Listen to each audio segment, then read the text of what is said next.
കേരളത്തിന്റെ കാത്തിരിപ്പുകൾക്കൊടുവിൽ മെസ്സിയും അർജന്റീന ടീമും വരുന്നു. അടുത്ത വർഷം തിരുവനന്തപുരത്തോ കൊച്ചിയിലോ സൗഹൃദ മത്സരം നടത്താനാണ് ആലോചനയെന്ന് കായികമന്ത്രി വി അബ്ദുറഹ്മാൻ പറഞ്ഞു.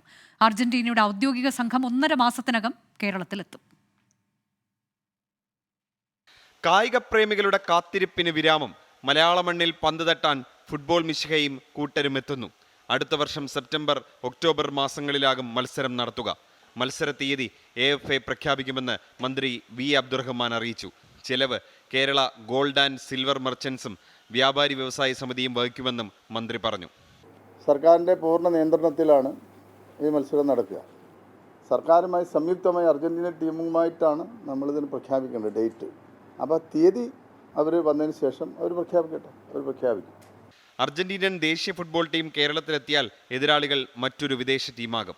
തിരുവനന്തപുരത്തും കൊച്ചിയിലുമായിരിക്കും മത്സരങ്ങൾ നടക്കുക.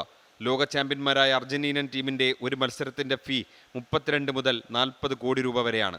ഇതാണ് 2023 അർജന്റീനയുടെ ദക്ഷിണേഷ്യൻ പര്യടനത്തിൽ ഇന്ത്യ ഉൾപ്പെട്ടിട്ടും മത്സരം നടക്കാതിരുന്നതിന് കാരണം. അർജന്റീനൻ ടീം കേരളത്തിൽ വന്ന് കളിച്ച് മടങ്ങാൻ മൊത്തം 100 കോടിയിലധികം ചെലവ് വരുമെന്നാണ് റിപ്പോർട്ട്. 24 തിരുവനന്തപുരം.